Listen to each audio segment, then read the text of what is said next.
तो सबसे पहले जो हमारे पास टर्म है वो है अफाइन सेट। उस टर्म को डिफ़ाइन करने से पहले हम एक टर्म डिफ़ाइन करते हैं लाइन। जिस तरह हमने कन्वेक्स सेट की डेफिनेशन में लाइन सेगमेंट को डिफ़ाइन किया था, इसी तरह अफाइन सेट की डेफिनेशन से पहले भी एक लाइन सेगमेंट को हम डिफ़ाइन करेंगे। तो इसके लिए हम दो एलिमेंट्स सेलेक्ट करते हैं, रियल एलिमेंट्स। तो उन दोनों एलिमेंट्स को मिलाने वाली जो लाइन है वो एक सेट होगा और उसके एलिमेंट्स होंगे lambda A plus 1 minus lambda into B. तो जो ये लाइन एलिमेंट है, ये वेरी करता है कन्वेक्स लाइन एलिमेंट से इस तरह के। यहाँ पे जो लैम्डा हम यूज़ कर रहे हैं ये रियल नंबर है।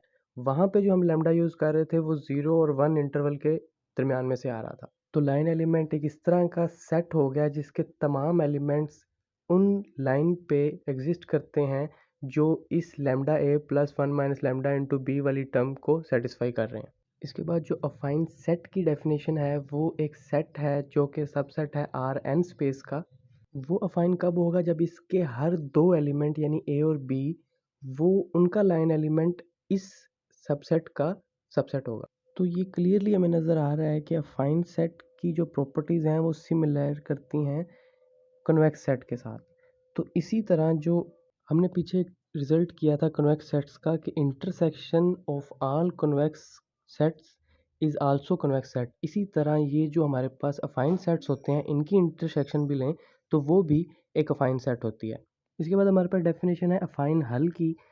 तो हमारे पास अगर एक सेट है, अफाइन हो या ना हो, कोई भी सेट है जो सबसेट है आर एन स्पेस का, इसका अफाइन हल हम इस तरह डिफाइन करेंगे कि ये एक सेट होता है उन तमाम अफाइन सेट्स के इंटरसेक्शन का जो कि कंटेन कर रहे होंगे हमारे जो अंडर कंसिडरेशन जो सेट है उसको। यानी कि जो सेट्स ए हैं वो तमाम के तमाम हमारे जो लैम्डा सेट है इसके सुपर सेट्स हैं। इसके बाद हमारे पास डेफिनेशन है अफाइन कम्बिनेशन की। तो ये एक एलिमेंट होता है जिसकी फॉर्म इस तरह की होती है, लेकिन इस पे एक कंडीशन एक होती है कि तमाम जो कॉन्स्टेंट्स हैं लैम्डा आइज इनका सम जो होगा वो 1 के इक्वल होगा। तो ये सेम उसी तरीके की ही डेफिनेशन है जो कन्वेक्स कम्बिनेशन की थी। लेकिन फ़र्क कहाँ आ रहा है कि यहाँ पे जो हम लैम्डा कंसीडर कर रहे हैं यानी कांस्टेंट कंसीडर कर रहे हैं ये रियल एलिमेंट्स हैं, लेकिन जो कन्वेक्स सेट्स में हम यानी कन्वेक्स कॉम्बिनेशंस में जो लैम्डास यानी कांस्टेंट्स को कंसीडर कर रहे थे वो तमाम के तमाम 0-1 इंटरवल से आ रहे थे। तो यहाँ पे जो अफाइन हल का काम होता है वो सेम उसी तरह का होता है जिस तरह कन्वेक्स हल का था कि अगर आपके पास एक सेट अफाइन नहीं है, ठीक है, तो हम क्या करते हैं उसको अफाइन बनाते हैं इस तरह कि उसके ऊपर एक बड़ा सेट यानी उसका सुपर सेट जो कि अफाइन हो उसकी इंटरसेक्शन ले लेते हैं उसी सेट के साथ, तो वो अफाइन हल बन जाता है। जो बड़ा सेट हमारे पास आएगा वो अफाइन हल बन जाता है और वो क्लियरली अफाइन है। तो यहाँ पे एक फिजिकल रिप्रेजेंटेशन दी गई है एक अफाइन सेट की जिसके अंदर तमाम लाइन एलिमेंट्स उसके पड़े हुए हैं, और साथ ही जो दूसरा सेट दिखाया गया है उसके अंदर हम जब लाइन एलिमेंट्स देखते हैं बना के चेक करते हैं तो कुछ लाइन एलिमेंट्स उसके अंदर कंटेन नहीं करते। वहाँ पे फिर अफाइन हल की प्रॉपर्टी को यूज़ करते हुए हम उस नॉन अफाइन सेट को अफाइन बना सकते हैं। इसके बाद कुछ रिजल्ट्स हैं हमारे पास जो कि सेम टू सेम उसी मेथड्स के अकॉर्डिंग हम सोल्व कर सकते हैं जिस तरह हमने कन्वेक्स सेट्स के रिजल्ट्स प्रूव किए थे। जिसमें पहला रिजल्ट है हमारे पास कि अगर एक सेट हमारे पास ए है subset of R N space, वो अफाइन कब होगा जब इफ़ एंड ओनली इफ की कंडीशन के साथ अपने तमाम अफाइन कम्बिनेशंस को अपने अंदर कंटेन करता होगा। तो इसको हमने मैथमेटिकल इंडक्शन से प्रूव किया था, इसी तरह इसको भी हम मैथमेटिकल इंडक्शन से प्रूव कर देंगे। डेफिनेशन हम यूज़ करेंगे अफाइन सेट की।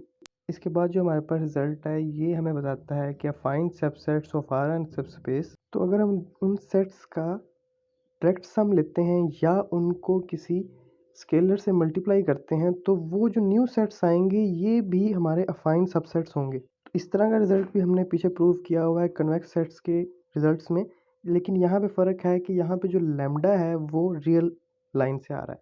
इसके बाद जो हमारे पास रिजल्ट है ये हमें बताता है कि अगर हमारे पास अफाइन मैपिंग हो, अफाइन मैपिंग की डेफिनेशन हम पीछे कर चुके हैं आर एन से आर पी।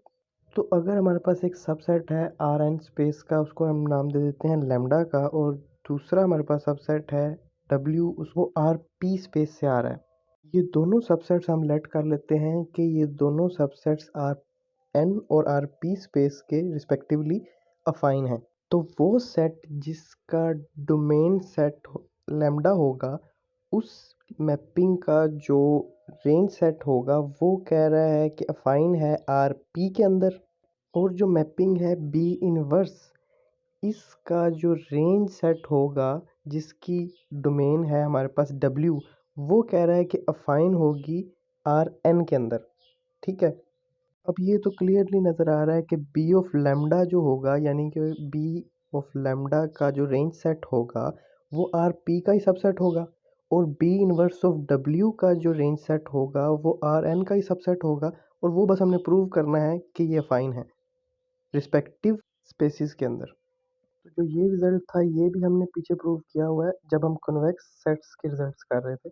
इसके बाद जो हमारे पास रिजल्ट है ये हमें कहता है कि कोई भी सबसेट आर एन स्पेस का उसका जो अफाइन हल होगा वो स्मॉलेस्ट अफाइन सेट होगा कंटेनिंग ए, और अफाइन सेट जो ए का है उसकी जो मैथमेटिकल रिप्रेजेंटेशन है वो सारे के सारे अफाइन कम्बिनेशंस को अपने अंदर कंटेन करती होगी। तो सेम ये थ्योरम भी उसी स्टेप्स पे सॉल्व होगा जिस तरह हमने कन्वेक्स हल का इसी रिजल्ट को सॉल्व किया था।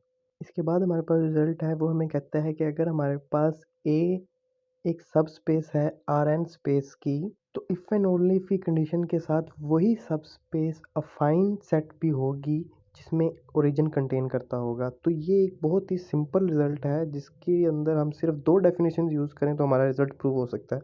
वो इस तरह के हम लेट करते हैं कि ए हमारे पास एक लीनियर सब स्पेस है आर एन स्पेस की।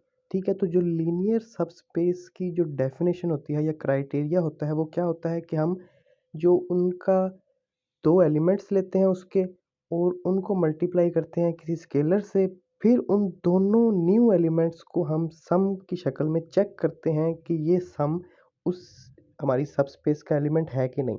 ठीक है, तब हम कहेंगे जो हमारी अंडर कंसिडरेशन सेट है वो सब स्पेस है। और साथ ही हमारे पास ये कंडीशन होती है कि उस सब स्पेस के अंदर जो ज़ीरो एलिमेंट है यानी ओरिजिन है वो लाई करना चाहिए। तो जो सबस्पेस का क्राइटेरिया मैंने अभी आपको बताया कि दो एलिमेंट्स हैं हमारे पास उस सेट के, हमने उसको पहले मल्टीप्लाई कराया दो स्केलर्स के साथ।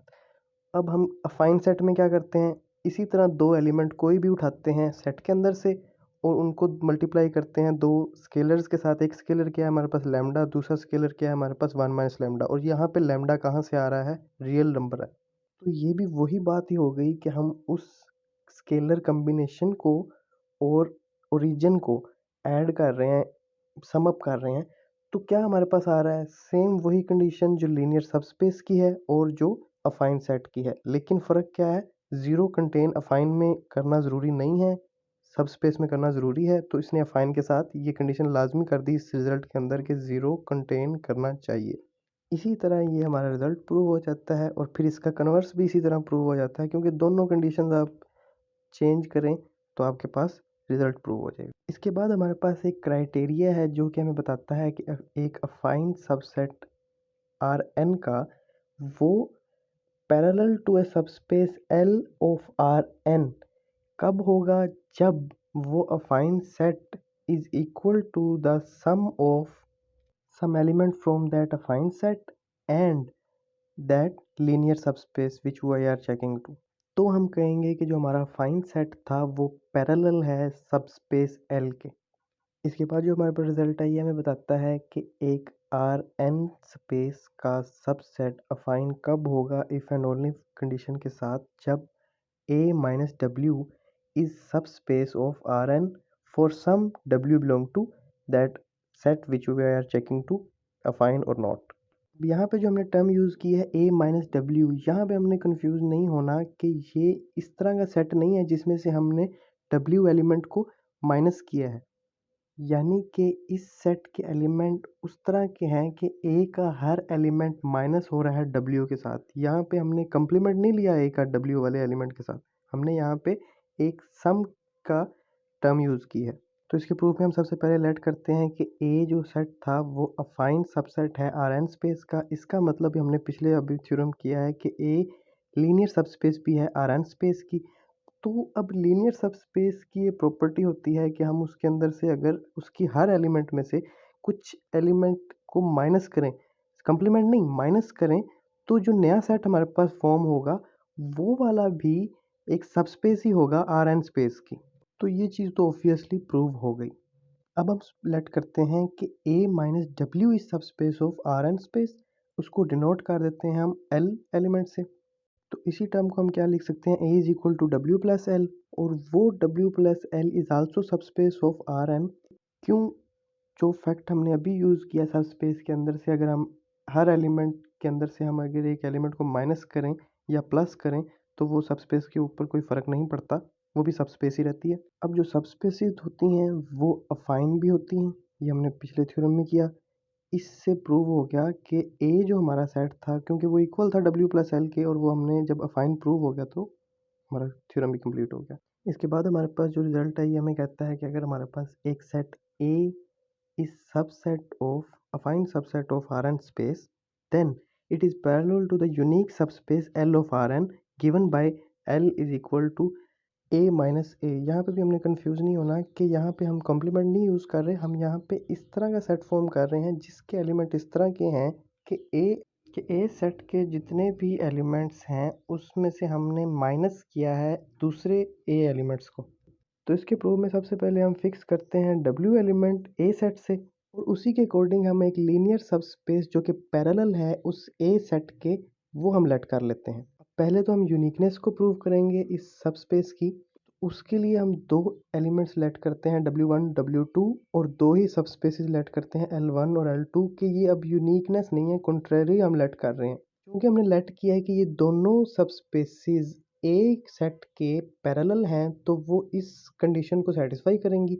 इसके अकॉर्डिंग हमारे पास ये टर्म आ जाती है L1 is equal to W2 minus W1 plus L2। यहाँ पे हम ओरिजिन की प्रॉपर्टी को यूज़ करते हैं। क्यों? क्योंकि L1 के अंदर ओरिजिन पड़ा हुआ है, सबस्पेस है इसलिए ओरिजिन पड़ा हुआ है। तो अगर हम W1 को ओरिजिन लेट कर लें तो पीछे क्या बचता है, माइनस W2। अब W2 किसका एलिमेंट था, L2 का, और -1 एक कांस्टेंट से हमने मल्टीप्लाई किया उसके साथ, तो ये सबस्पेस की प्रॉपर्टी है कि वो एलिमेंट भी उसी सबस्पेस के अंदर चला जाएगा। तो इस तरह हमारे पास ये जो एलिमेंट था W1 माइनस W2, ये L2 सबस्पेस के अंदर चला गया। अब जो दूसरी हम प्रॉपर्टी यूज़ करते हैं वो -1, चूँकि कांस्टेंट है, अगर हम उसको मल्टीप्लाई कराएं किसी भी सबस्पेस के एलिमेंट के साथ, तो सबस्पेस की प्रॉपर्टी ये कहती है कि जो न्यू एलिमेंट फॉर्म होगा वो उसी सबस्पेस का एलिमेंट होगा। तो इसलिए -1 का मल्टीप्लाई किया हुआ एलिमेंट दोबारा L2 के अंदर चला गया। अब जो हमारे पास एलिमेंट आया था W2 माइनस W1, ये एलिमेंट था चूंकि L2 सबस्पेस का, अभी हमने प्रूव कर दिया इन दो स्टेप्स के अंदर। इसके बाद हम एक और प्रॉपर्टी यूज़ करते हैं कि एक सबस्पेस के अंदर हम उसी सबस्पेस का एलिमेंट उसके हर एलिमेंट के अंदर ऐड करें तो वो भी वही सबस्पेस ही अगेन हमारे पास आएगी, क्योंकि क्लोजनेस की प्रॉपर्टी है। अब ये पूरी टर्म जो थी W2 minus W1 plus L2, ये टर्म सबसेट हो गई L2 का। तो ये इक्वल किसके थी, L1 के।